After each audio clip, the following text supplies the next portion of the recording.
Mr. Speaker, last night, America carried out strikes on Iran in response to the downing of a US helicopter. This comes just days after renewed attacks on Ukraine. The world is getting more dangerous, and the British public want to know this government is doing everything it can to protect our national security. So can the Prime Minister tell the House, will the full defence investment plan finally be published this week? Prime Minister. Mr. Speaker, can I agree with her that in relation to both Iran and Ukraine, we're facing a more volatile world than at any time during our lifetimes. Mr. Speaker, so far as defence is concerned, we've already taken a number of measures. We've increased defence spending from 2.3% to 2.6% in 2027. That's spending £270 billion over this Parliament. We've carried out a strategic review of defence, and we're committed to publishing the Defence Investment Plan before the NATO summit, which is in just a few weeks' time. Kemi Badenoch. That sounded like a no, Mr. Speaker. We have wasted 2 years waiting for the Defence Investment Plan. Projects have been put on hold, and Britain is getting weaker with every passing day. It has been reported that the Chief of the Defence Staff told the Prime Minister that the Ministry of Defence needs an extra £28 billion. Will that requirement be met in full? Mr. Speaker, we'll set out the Defence Investment Plan. It's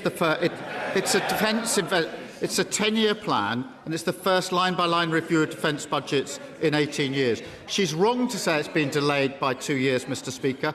The Defence Strategic Review was published a year ago. We've been working through the details to make sure that we get this right. We are the government that has increased defence spending from 2.3 to 2.6%. I remind the party opposite, when they came into power, defence spending was 2.5%, and they took it down to 2.3%. We've taken it up to 2.6%. The defence investment, by 2027, the defence investment plan will be published before NATO. We've already signed 1,400 major defence contracts. 94% of those, Mr. Speaker, are with British businesses. And as the Defence Secretary said, that includes helicopters made in Yeovil, drones in Swindon, armoured vehicles in Telford. And we've also given our armed forces the biggest pay rise in over 20 years. That's Labour making investment to safeguard our national security. Mr. Speaker, can I welcome the pay rise for the armed forces? But the Prime Minister says he's increased defence spending. He's not. This year, he's cutting it by £3.5 billion. What he's talking about is hopeful increases, which we don't know if he will do because there is still no defence investment plan. At a time that we need leadership, Mr. Speaker, we have total paralysis. It is reported that the Chancellor is only willing to find £13 billion for the dip. At the London Defence Conference last year, the Prime Minister said defence would be the central organising principle of his government. How can that be the case when he's giving the armed forces less than half of the minimum that they need? Prime Minister. Mr. Speaker, we've already increased defence spend. We will spend £270 billion in this Parliament. What did they do on spend? They took it from 2.5% and they cut it to 2.3%. And we'll take no lectures from them. They sat at the heart of a government that failed our armed services. They cut frigates and destroyers by 25%. They cut mine hunters by 50%. They cut the army from 100,000 down to 72,000. They missed army recruitment targets every single year for 14 years. And they left morale in the armed forces at an all-time low. So we'll take no lectures from them on defence and security of our country. Mr. Speaker, we've heard him say this about 100 times. There is still no defence investment plan. He is the Prime Minister now, at least I think he is. Should I be calling Andy Burnham instead to ask these questions? He is the Prime Minister, and the reason that he's dithering is because he doesn't know where the money is coming from. The military is waiting, the bond markets are watching. He has only 3 options: cutting spending, more borrowing, or higher taxes. We know that the Chancellor wants to put up tax to pay for it. Will the Prime Minister rule out raising taxes? Prime Minister. Well, Mr. Speaker, she asked the House to simply ignore the last 14 years under their watch. So we may have failed the armed forces, hollowed them out, but please just forget all that and act as if it didn't happen. Well, you can't forget all that, given the damage they did to our armed services. Mr. Speaker, she says forget all that. I remind the House, when they left office, 47 out of 49 major defence contracts were delayed or over budget. That is what we are fixing. And you can't just scrub away and forget. I know they want to forget the last 14 years in power, so do the British public. That's why they're sitting over there. But, Mr. Speaker, we've increased defence spending.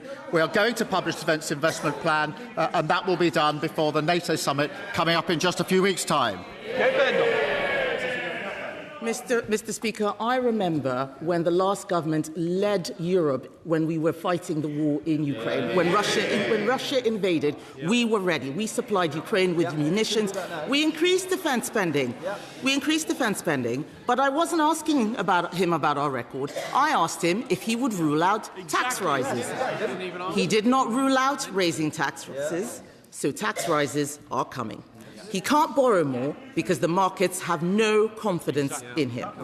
The reason the Prime Minister is in this mess is because he maxed out on spending in his first two budgets. That's why the benefits bill is set to rise to over £200 billion by the end of the decade.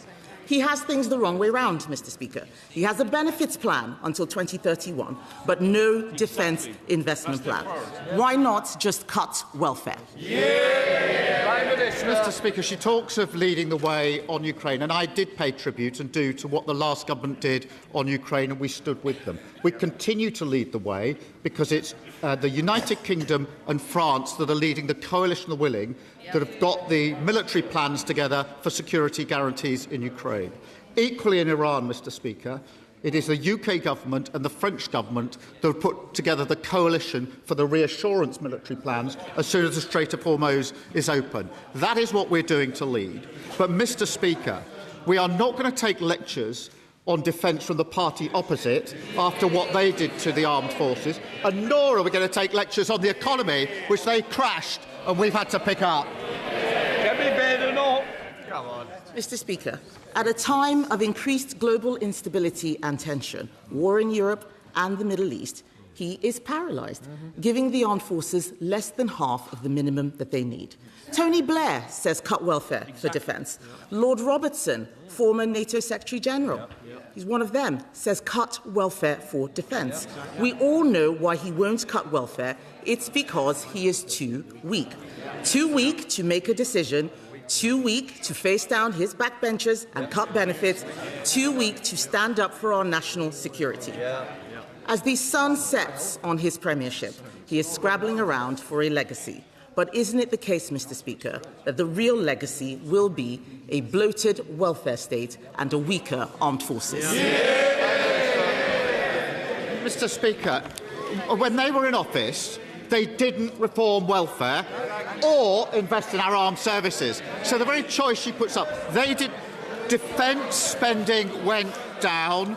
Welfare spending went up £88 billion overall on their watch, £33 billion under the shadow Chancellor. So, Mr. Speaker, they did neither welfare reform nor did they spend our armed forces. And every week she reminds us why the British public sent them packing, because she ignores what we're turning the country around.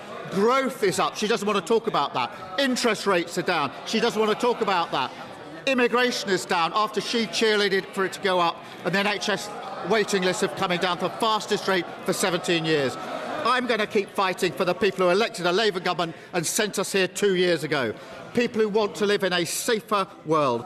Parents who want to have a better future for their children, and young people growing up in poverty who deserve a better future. We're investing in this great nation, standing up against those that divide us, a stronger, fairer Britain.